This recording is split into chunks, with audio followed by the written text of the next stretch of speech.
Muy buenas tardes. Bueno, ya casi noches a todos y a todas. Me llegan a escuchar bien. Si me pueden confirmar a través del chat, por favor. Ok, muchísimas gracias. Bueno, también agradecemos la presencia de nuestros colegas que nos están viendo en Facebook Live, en la página de Psicología Forense de la maestra Claudia Viascán. Y antes de iniciar, como saben, vamos a darles las pequeñas indicaciones de cómo va a ser la interacción en la presente conferencia y unas breves invitaciones. Bueno, las indicaciones son de que nuestros colegas que están en la sala de Zoom, a lo largo de la conferencia, recuerden que pueden realizar sus preguntas y comentarios en el chat. Se darán unos 10 o 15 minutos para responder algunas de ellas.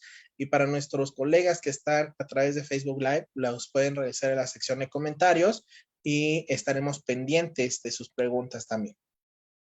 A su vez, para recordarles que los videos de las conferencias están disponibles en la sección de videos en Facebook y posteriormente son publicados en nuestro canal de YouTube.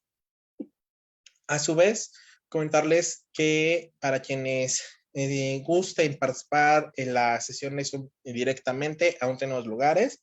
Para quienes están en Facebook, lo pueden solicitar sin ningún problema.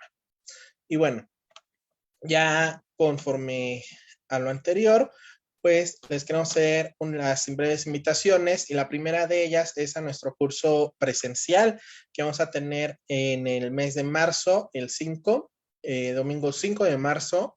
Este está dirigido a psicólogos, neuropsicólogos, psiquiatras, a todo personal, colegas que estén en el ámbito de la salud mental. Aquí tendremos un curso presencial sobre este inventario de evaluación de la personalidad del PAI. Aquí se verá la aplicación, calificación e interpretación y un análisis de caso real en el ámbito forense. Para quienes gusten, pueden pedir información de nuestras capacitaciones en nuestras redes sociales o nuestros contactos de WhatsApp. De este curso cabe señalarles que se les va a dar material de la prueba en formato digital, del manual, el cuadernillo y de aplicación y la hoja de respuestas, y a su vez se les da material bibliográfico de apoyo, también en formato digital, y también se les da un PIN electrónico para la parte práctica de esta prueba. La siguiente semana tendremos este curso con un gran referente de la psicología forense, el doctor Miguel Ángel Soria Verde. Creo que muchos de ustedes lo deben de conocer. Es un gran referente. Muchos de nosotros hemos utilizado sus libros como referencias bibliográficas en nuestros dictámenes y con él veremos un curso especializado sobre elaboración del informe pericial en delitos sexuales. Aún tenemos lugares disponibles. Recuerden, es este próximo sábado 25 de febrero, con un horario de 9 de la mañana, Ciudad de México. Es una sola sesión de 4 horas. A su vez, les extendemos la invitación a nuestra cartelera de diplomados y el primero de ellos es el de psicopatología forense. Apenas vamos a terminar el módulo 1 y estaríamos iniciando la siguiente semana el módulo 2. Aún se pueden inscribir. En todas nuestras capacitaciones se les da acceso a las grabaciones de las clases en dado caso que no puedan asistir a algunas de ellas y para su descarga también. A su vez, les queremos hacer la invitación a nuestro diplomado que inicia en marzo sobre la evaluación psicológica forense de la violencia sexual. Aquí se verá aspectos sobre la evaluación y tratamiento a víctimas, niños, niñas, adolescentes, víctimas adultos de violencia sexual. También sobre la evaluación e intervención de agresores sexuales. Aquí se verán aspectos, por ejemplo, de la evaluación de la validez del testimonio en estos casos, por ejemplo, y entre otros temas. También en el mes de abril vamos a dar inicio a nuestra tercera generación en el diplomado de psicometría forense. Aquí se les da acceso a todas las pruebas que vienen en el programa. Aquí se ven pruebas, por ejemplo, el MPI-2RF, el CUIDA, el SENA.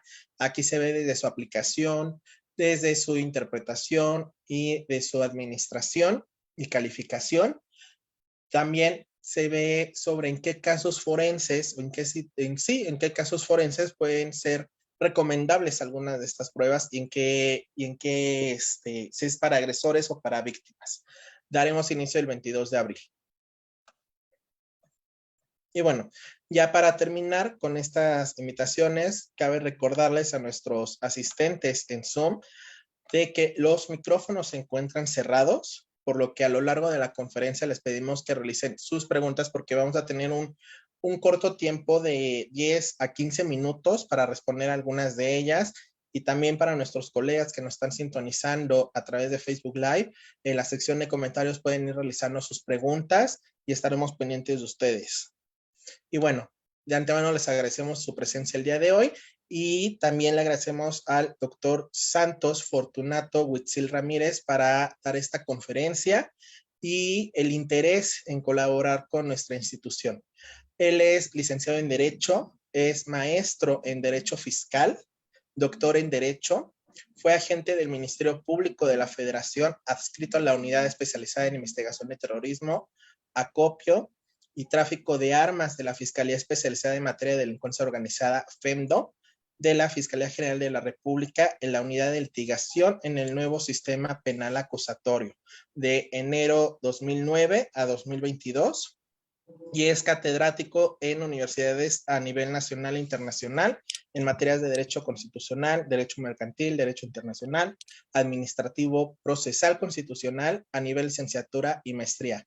Bueno, tiene un amplio currículum en el doctor. Doctor, bienvenido. No sé si guste precisar o añadir algo sobre su síntesis curricular. Le cedo el micrófono, doctor. Muchísimas gracias y bienvenido. Gracias, muy buenas noches a todos y gracias por la invitación. ¿Sí me escuchan bien?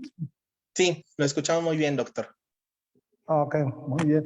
Ok, pues con esto, bueno, eso sería un poco de mi trayectoria académica y profesional. Gracias por la invitación, gracias, saludos a todos, reitero. Y bueno, esta ocasión pues estamos aquí en esta plática nocturna de las etapas del sistema penal acusatorio. Bueno, pues sin más preámbulo, comenzamos esta plática, son pocos minutos y un tema tan amplio que ocupa nuestro nuevo paradigma de impartición de justicia, impartición procuración respecto a las etapas del sistema penal acusatorio. Muy bien, pues eso es lo que vamos a hablar. Bueno, el sistema penal acusatorio, pues como saben, lo trataré, como muchos son peritos, psicólogos, abogados. Trata de ser pues un poco sencillo la tecnología, ya que la tecnología en esta etapa, en este sistema penal, pues es un poco diferente a lo que se estilaba en el sistema tradicional. Bueno, en México tenemos un sistema tradicional que dejó ya de operar en el 2016, cuando se entró en vigor en todo el país este nuevo paradigma, que es el nuevo sistema penal de corte acusatorio y con características de oralidad. Bueno, el antecedente lo tenemos en el 2008, que se reformaron, en junio del 2008, se reformaron 10 artículos de la Constitución que tienen que ver con la nueva implementación de este sistema, ya que antes se estilaba un sistema penal de corte inquisitivo o mixto, como se le conocía, y en el 2008, a través de diversas propuestas que hubo, varios propuestas legislativas por parte de diversos grupos parlamentarios, sin embargo, ya imperó una propuesta la que ya fue votada y plasmada en la legislación y pues posteriormente publicada en el Diario Oficial de la Federación, en el cual se establecieron la aplicación en diversos índoles, por ejemplo, no solamente en la parte de procesal penal, sino también en la ejecución penal, y todo esto impregnado con una nueva visión de los derechos humanos. Y posteriormente, en el 2011, vienen unas grandes reformas a la Constitución, el 6 y el 10 de junio del 2011, donde se realizan cambios derivados de esta propuesta. Vienen cambios en la parte dogmática de la Constitución de México, cambiando el término de garantías individuales por derechos humanos y sus garantías. Entonces, a partir de ahí, pues ha venido una diversas reformas en diversas leyes y también implementándose leyes nuevas que tienen que ver con la parte procesal. En el 2014 se publican nuevas leyes, en el 2016 también, por ejemplo, la Ley Nacional de Ejecución Penal, la Ley sobre Menores, Ley Federal sobre Menores, adolescentes, en la impartición de justicia para adolescentes. Y en el 2014, además del Código Nacional, también la Ley Nacional de Mecanismos Alternos de Solución de Controversias. Bueno, entonces, rápidamente es con esos antecedentes, pues se viene ya haciendo una capacitación a los operadores del sistema penal acusatorio, es decir, tanto a policías, ministerios públicos, a jueces, todos defensores particulares, defensores públicos, que tienen que ver como operadores del sistema penal acusatorio. Y posteriormente se fueron aplicando en diversos estados del país, se fueron aplicando gradualmente a través de una aplicación, digamos, entre unos estados que fueron llevando a cabo la implementación, hasta que en el 2016, de acuerdo con la publicación del Diario Oficial de la Federación, la fecha máxima de aplicarse este sistema penal acusatorio estaba hasta el 2016. Bueno, en el 2016 todavía pues se tenía ahí como que esperanza de que hubiera una contrarreforma y no se aplicara ese nuevo sistema. Porque como todo nuevo, a través de un sistema penal que ya ha estado en México por muchos años, pues se tenía ese temor a un nuevo esquema de impartición de justicia. Todavía en el 2015 y antes de la última fecha para implementarse este nuevo esquema, pues todavía pues estaban los operadores, se tenía pues hay incertidumbre de cómo se va a aplicar, ya que si bien había habido mucha capacitación a los diversos operadores, sin embargo es distinto tener la capacitación allá operar en sí el nuevo sistema. Entonces todavía se tenía esa incertidumbre de que si no podía echarse para atrás estas reformas del 2008. La cosa que no fue así, la cosa que sí llegó la fecha fatal y se aplicó y ahora sí ya estaban las salas de juicio oral, ya estaba todo, pues no todo, pero sí la mayor parte, y con la experiencia de algunos estados que son los primeros que habían implementado ese nuevo sistema. Incluso el Estado de México ya tenía otro, aparte del Código Nacional, ya tenía otro código procesal, una ley objetiva que tiene que ver con la parte procesal. Y por ejemplo, el estado de Chihuahua, aquí en México, ya también era uno de los primeros estados que estaba ya operando la impartición de justicia bajo un esquema acusatorio y con la característica de oralidad. Entonces, con la experiencia de esos estados a nivel local, pues ya empezamos más o menos a ver cómo se iba a aplicar. Pero esto no es lo mismo que ya estar operando a nivel local y a nivel estatal, ya que con este código nacional, pues es un código nacional que ahora se iba a aplicar tanto a nivel local como a nivel federal.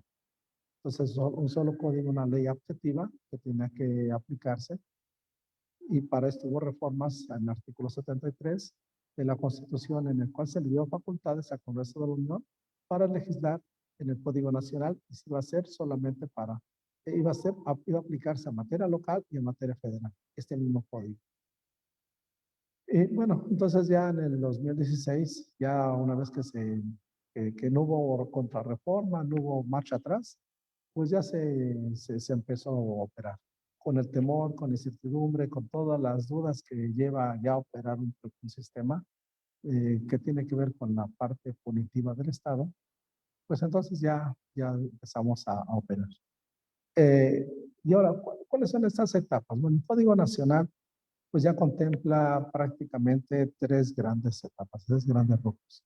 Y comprende desde la activación del Ministerio Público, es decir, desde la denuncia querella, desde ahí propiamente comienza una etapa, hasta la sentencia.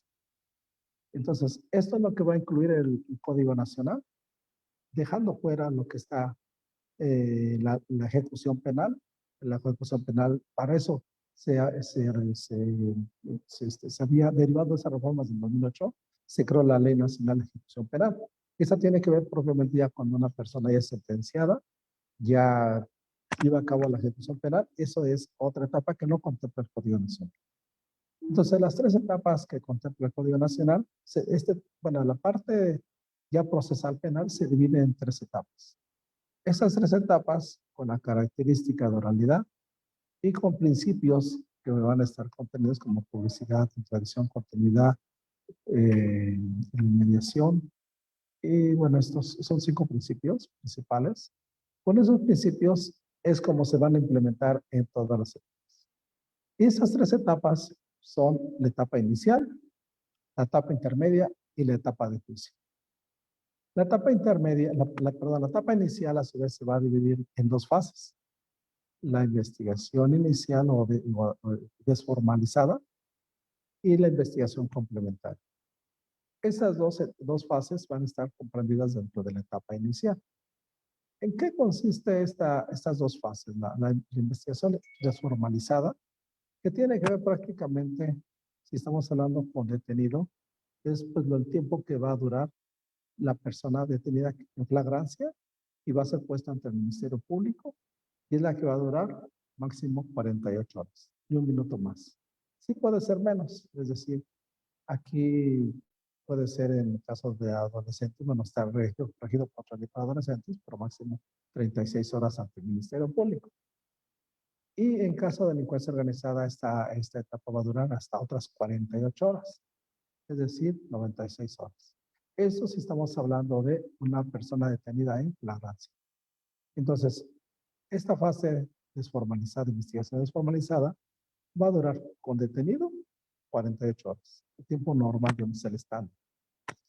Y si es sin detenido, pues va a durar el tiempo que el Ministerio Público considere llevar a cabo la investigación, pero es sin detenido, es decir, solamente lleva una denuncia, pero sí que hay una persona detenida.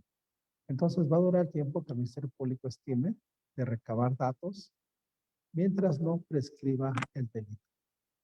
Entonces, esta fase de investigación desformalizada va a durar, entonces, va a ser distinto el tiempo dependiendo. Si es con detenido, el tiempo estándar 48 horas, y si es indetenido, pues ahí dura un poco más hasta que se judicializa, hasta que se judicializa esta carpeta de investigación. Bueno, entonces ya hablamos de 2 supuestos, de 2 escenarios, con detenido y sin detenido. Tanto esta etapa concluye cuando el Ministerio Público pone a disposición de un juez de control esa carpeta de investigación, y si es con detenido, pone a su vez a disposición al detenido a un juez de control. Y si es indetenido, que ya duró más tiempo, mientras no prescribe el delito, va a durar hasta que el juez igual pone a disposición la carpeta de investigación, porque aquí no había detenido, pero solicita una forma de comparecencia del imputado al proceso, que puede ser un orden de comparecencia, un citatorio o incluso un orden de aprehensión. Y cuando lo pone a disposición de un juez, esa carpeta, ya sea con detenido, si hubo flagrancia, o fue sin detenido, en el caso de una forma de conducción del imputado al proceso, entonces el juez tiene conocimiento de esta carpeta y lleva a cabo una audiencia inicial. Una audiencia inicial que es el parteaguas entre la investigación desformalizada y la investigación complementaria. Ese momento en cuanto el Ministerio Público puso a disposición esa carpeta, y si es con detenido o sin detenido, va a iniciar esa audiencia con una etapa inicial, una audiencia inicial, o se le va a llamar una audiencia combo, porque va a estar conformado por varias microetapas. Si es con detenido, va a iniciar con un control de detención. En esta etapa, en esta microetapa de la audiencia inicial, se va a debatir en este control de detención sobre el momento en que fue detenida esta persona, que el Ministerio Público puso a disposición. Se va a analizar el control de detención, es decir, el momento en que esta persona fue detenida en flagrancia. Y se va a debatir en ese control de detención esa flagrancia, sus supuestos o diversas hipótesis que establece la Constitución del Código Nacional respecto a las distintas modalidades de flagrancia o, en su defecto, los niveles de contacto. Esos niveles de contacto que nos habla la jurisprudencia, que es una interpretación de cómo debe ser en caso de la que persona sea detenida propiamente en flagrancia. Es decir, que pudo haber sido una revisión o por una justificación que se va a debatir en la audiencia inicial en esta etapa, microetapa que se llama control de detención. Si el juez considera que esta detención fue legal, pasamos a la siguiente microetapa, que sería formulación de imputación. Esta formulación de imputación consiste en hacerle saber al detenido cuál hipótesis, cuál delito o hipótesis está siendo investigada, por la cual fue detenida. Es hacerle saber que esa persona está siendo investigada por determinado delito. La siguiente fase de esta audiencia inicial será solicitud de vinculación a proceso. En esa etapa se le hace saber los datos de investigación que hasta ese momento tiene el Ministerio Público. Parece que tiene 5 detenidos, lleva 48 horas detenido. Bueno, estuvo 48 horas detenido. Si es indetenido, si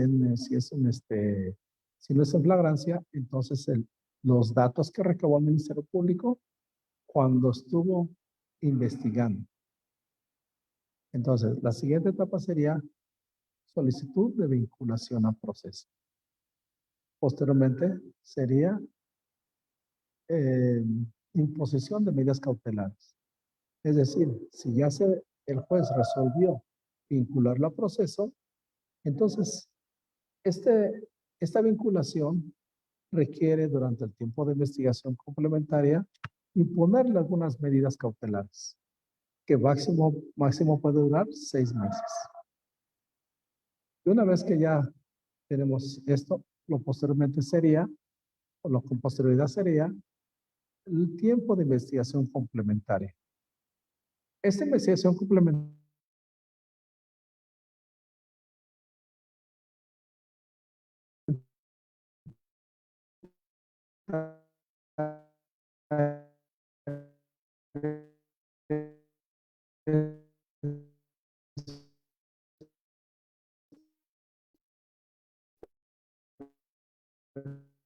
recabar 6 meses es para continuar recabando datos de investigación al elaborar el Ministerio Público actos de investigación. Realiza actos de investigación para obtener datos de prueba. Entonces, en esta etapa inicial, que se divide en 2 fases, investigación desformalizada ante el Ministerio Público en sede ministerial y la investigación complementaria, que es la que ya autorizó el juez, y una vez se quedó vinculado el imputado, autorizó para seguir recabando más datos de prueba. Entonces, en esto consiste esta etapa inicial. Para recabar, la finalidad es realizar actos de investigación con control judicial o sin control judicial y recabar datos de prueba. ¿Qué significa esto que sea con control judicial o realizar actos de investigación con control judicial o sin control judicial? Bueno, hay actos de investigación que puede realizar el Ministerio Público sin solicitar a un juez de control su autorización. Puede ser, por ejemplo, llevar a cabo inspecciones, recabar información de autoridades, llevar a cabo solicitar a la policía que realice dictámenes periciales. Y los actos de investigación que requieren control judicial serán aquellos que implican actos de molestia. Por consiguiente, el juez debe de autorizarlos, el juez se conoció de esa carpeta, debe de autorizarlos para que tengan esa legalidad y puedan ser recabados. ¿Como cuáles? Serían con control judicial. Por ejemplo, solicitar la intervención telefónica en diversas modalidades.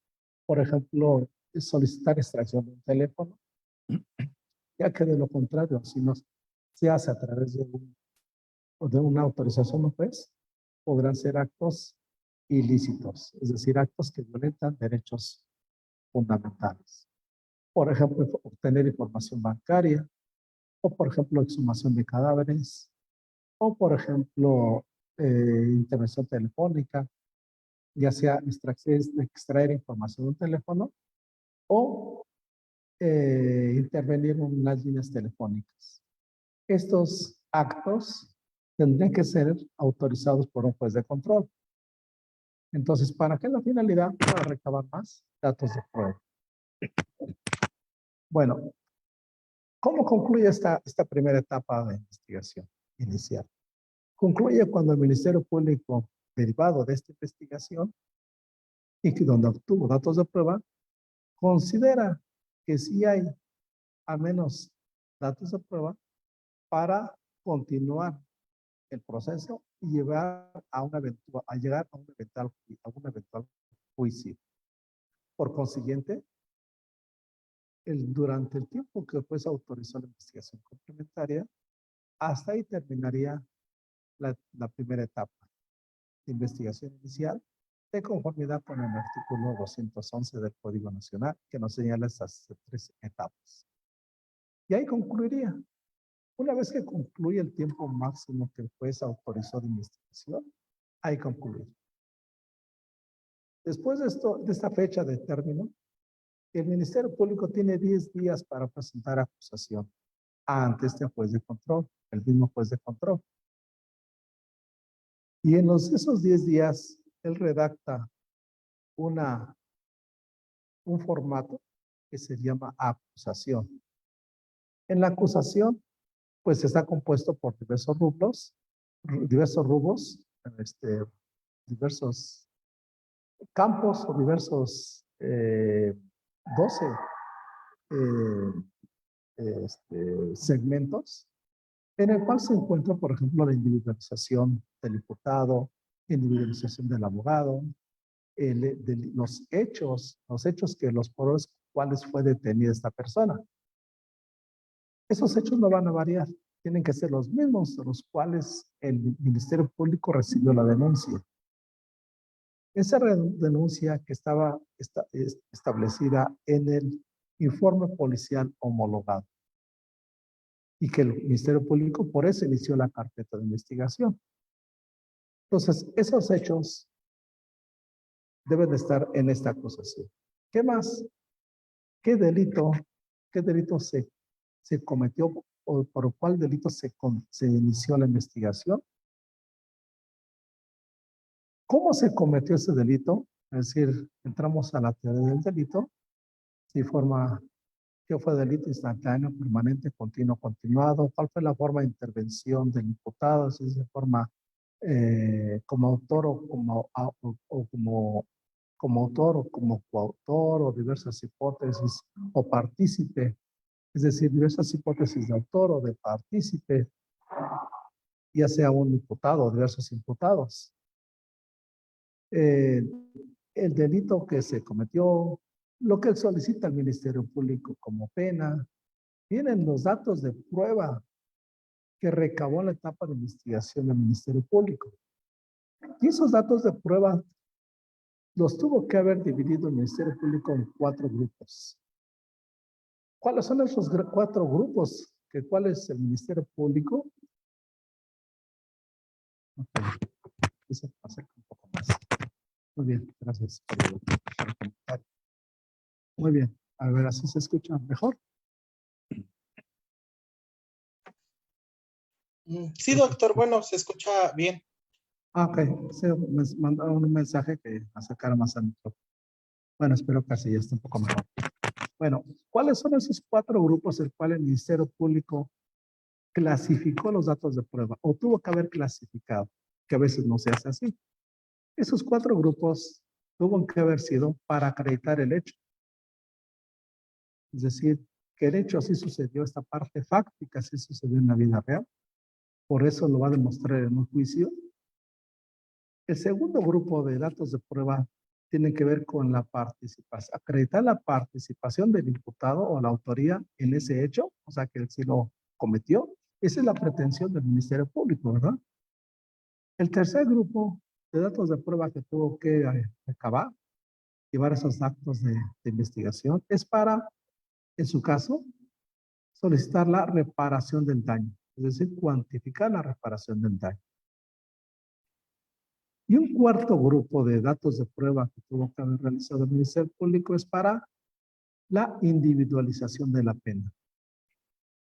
Es decir, que en caso de que sea sentenciado el imputado, posteriormente vendría una etapa de individualización de la pena. Bueno, desde la investigación inicial tuvo que haber realizado actos de investigación para solicitar la individualización de la pena, que tienen que, de acuerdo con un criterio, tienen que ser diferentes los datos de prueba.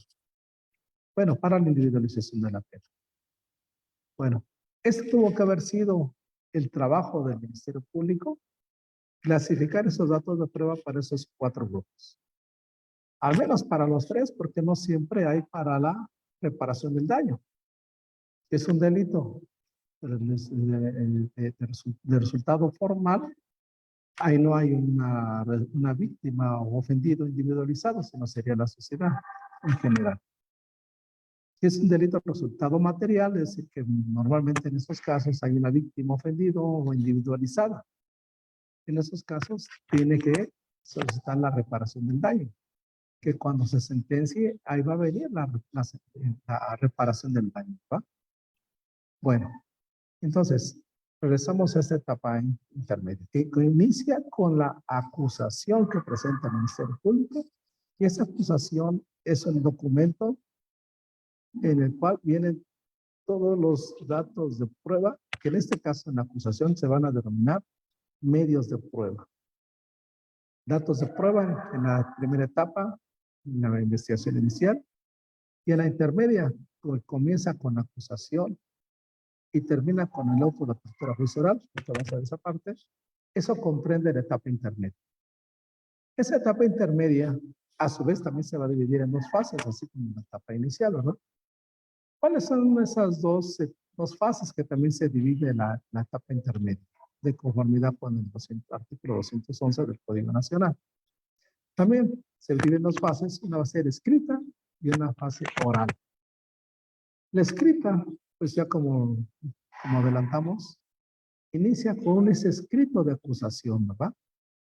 Ese escrito de acusación que tiene 12 fracciones, creo que es 311 del Código Nacional, o 312 que señala lo que contiene la acusación.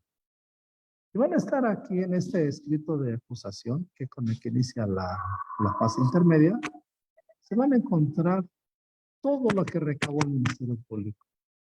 Todos esos actos y el resultado que tuvo como datos de prueba, que aquí ya en este escrito se denominan medios de prueba, pues viene todo lo que tuvo que haber investigado el Ministerio Público de acuerdo con su teoría del caso.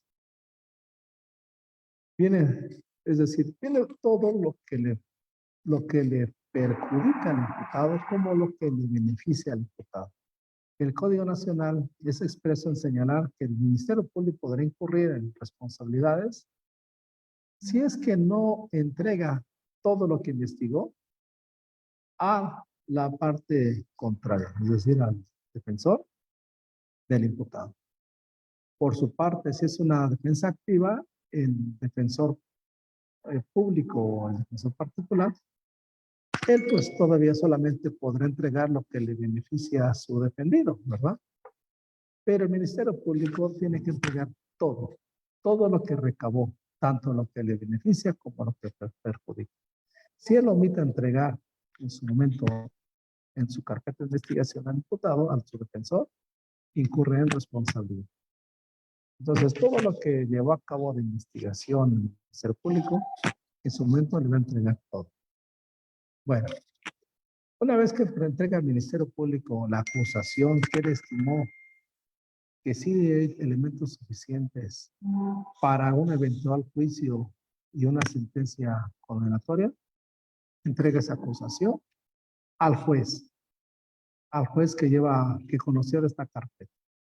Y el juez con posterioridad le corre traslado al defensor para que él haga una observación de los vicios formales que tiene esta acusación. Y una vez que tiene el defensor, le corre traslado a través normalmente de un correo electrónico, que ya para eso ya tiene conocimiento el juez, porque viene la acusación en la individualización del defensor, recuerda, correo, teléfono, datos para localizar. Le corre traslado al defensor, el defensor hace observaciones, puede ser que le haga el conocimiento al Ministerio Público las observaciones formales solamente, y le entrega lo que él a su vez investigó. El defensor le entrega a su vez entrevistas o dictámenes que pudo haber investigado si es que tiene una defensa activa. Y el Ministerio Público le entrega a su vez copia íntegra de la carpeta de investigación al defensor. Le corre traslado a su vez. Entonces las dos partes, con posterioridad a esta acusación, se hacen entrega tanto al Ministerio Público de la copia íntegra de la carpeta de investigación al defensor, y el defensor, si tuvo una defensa activa, le entrega lo que él recabó también al Ministerio Público. Entonces, ya que ambos tienen copia del expediente íntegro, bueno, el defensor, y si en su caso el defensor entregó al Ministerio Público, pues ya todo se está completo. Hasta ahí, pues ya se supone que una vez que terminó la investigación complementaria, pues ya no se puede investigar, ¿verdad? Lo que se obtuvo, y hasta ahí se cerró. Esa es la primera fase de la etapa intermedia. El juez fija, una vez que tiene la acusación, fija dentro de los 40 días siguientes fecha para una audiencia intermedia, de la etapa intermedia. Entonces, ya una vez que fija la audiencia por 30 días o 35 días naturales, notifica a las partes la fecha de la audiencia intermedia. Y cuando esta audiencia intermedia, que tiene como finalidad el ofrecimiento y la depuración de los medios de prueba. Medios de prueba que estaban en la acusación, ¿verdad? En esa acusación donde viene todo lo que el Ministerio Público recabó. Entonces, ¿cuáles son los términos para recabar pruebas? Según ley rápido. Los términos para recabar datos de prueba, comentamos hace rato, que era el tiempo que dura la investigación complementaria de la fase inicial. ¿Eh? Bueno, entonces, regresando a esta audiencia que el juez ya fijó, concurren el Ministerio Público, el defensor, el imputado, en este caso ya sea el acusado, porque acuérdense que ya el Ministerio Público presentó la acusación, ahora será acusado. Y en su caso, si fuera el asesor jurídico, si hubiera víctima o ofendido. Entonces concurre el Ministerio Público, que son las partes procesales, concurre el Ministerio Público, concurre el imputado con su defensor, o el defensor con el imputado, el asesor de la víctima y la víctima u ofendido. Depende del delito. Bueno, esa audiencia va a tener, les comentaba, por finalidad, la depuración, el ofrecimiento y depuración de los medios de prueba. Es decir, ¿qué se va a debatir en esta etapa, en esta audiencia?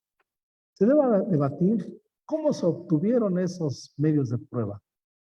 Acuérdese que fueron con control y sin control judicial, ¿verdad? En la etapa inicial.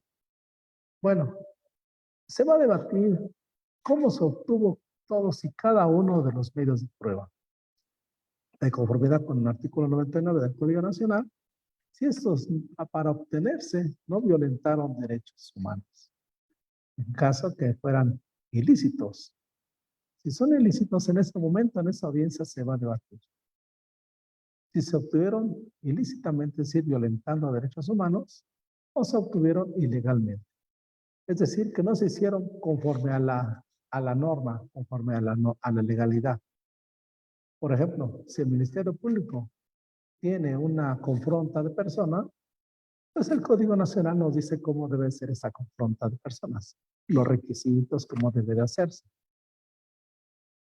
Como ya antes tuvieron copia de la carpeta del defensor y en su caso el Ministerio Público lo investigado por el defensor, pues ya supieron cómo ya tienen en su momento, en su caso, pues información suficiente de cómo se obtuvieron esos medios de prueba.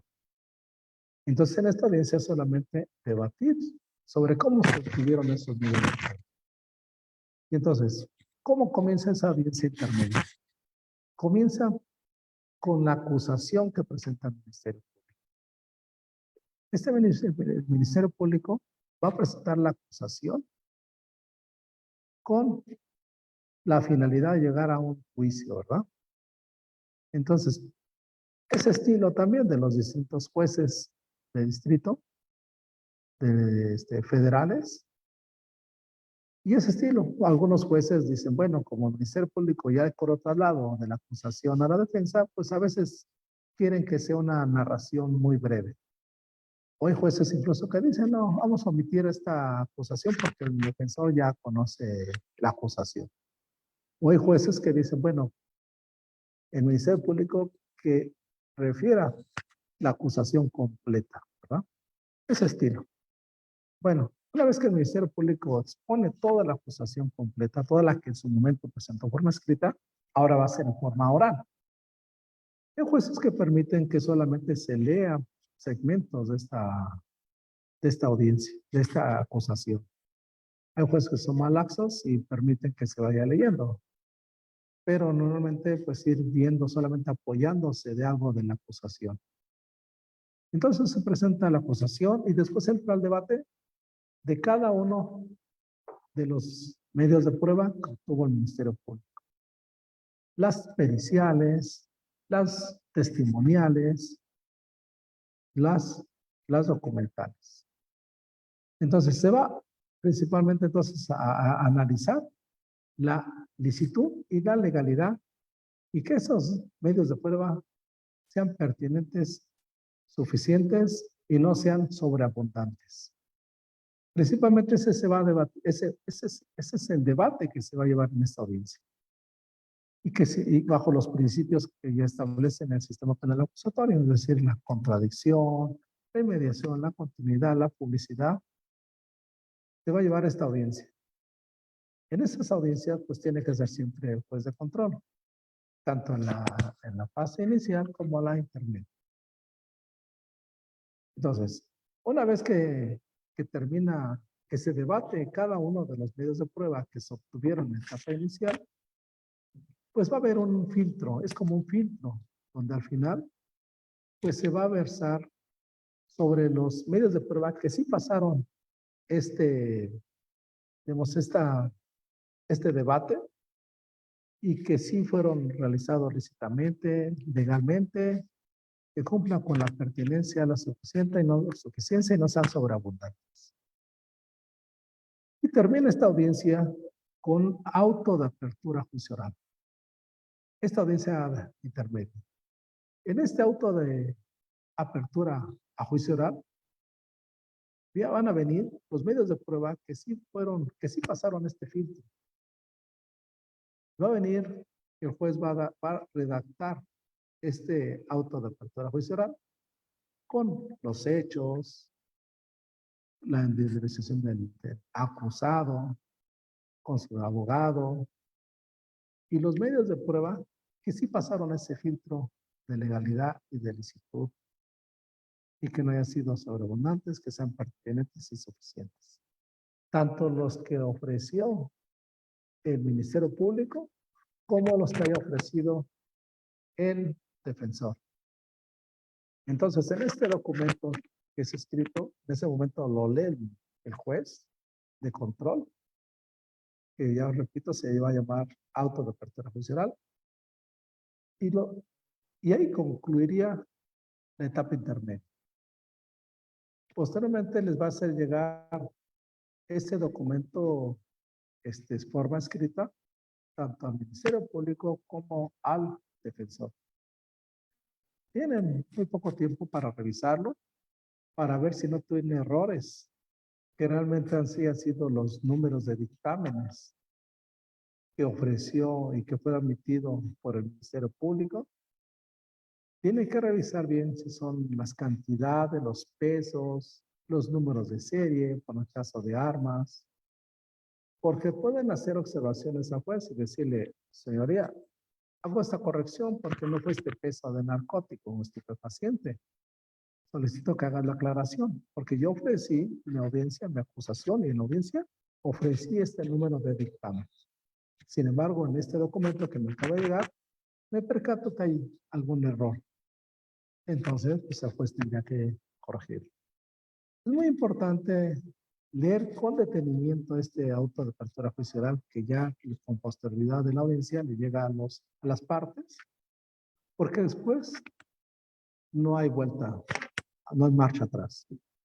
Lo que queda en el auto de apertura juicio oral, con posterioridad, se lo remite, se lo envía al tribunal de enjuiciamiento, que ahí pasaremos a la tercera etapa.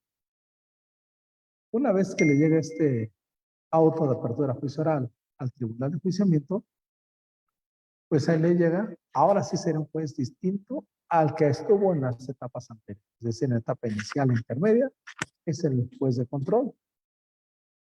Y ahora el tribunal de enjuiciamiento tiene que ser distinto al juez de control o a los jueces de control que hayan estado en las etapas previas. Aquí el juez de control, lo único con lo que se va a basar para llegar a la sentencia es con este documento escrito que se llama auto de apertura a juicio oral. Este auto de apertura a juicio oral, bueno, es el que le llega al juez de control y es con el que, de acuerdo al artículo 348 del Código Nacional, inicia la tercera etapa o se llama etapa de juicio. Esa etapa de juicio comienza cuando le llega pues, al tribunal de enjuiciamiento el auto de apertura a juicio oral que quedó plasmado o fue producto de la audiencia intermedia. Este juez, tribunal distinto, puede ser uno o tres jueces, que normalmente en materia federal es solamente un juez. Le llega este documento escrito que se llama auto de apertura a juicio oral. Él pues lo revisa una vez que las partes no hicieron ninguna aclaración y él en su momento va entonces a citar a los órganos de prueba que sí pasaron el filtro de la audiencia intermedia. El tribunal de enjuiciamiento señala fecha de juicio y cita a las partes, cita a los peritos, los policías aprensores, los policías de investigación, es decir, todos los testigos. Y por su parte va a citar a los testigos que ofrece el defensor. Si es que tiene una defensa activa y él ofreció testimoniales o testigos para desahogar documentales, va a citar a las partes. Por ejemplo, va a señalar, depende de los espacios del tribunal, los va a señalar, los va a citar. Entonces va a llegar la fecha donde van a concurrir así físicamente todos los órganos de prueba ofrecidos por el Ministerio Público y por el defensor. El juez va a declarar abierta la audiencia de juicio y va a dar oportunidad a las partes que expongan sus alegatos de apertura.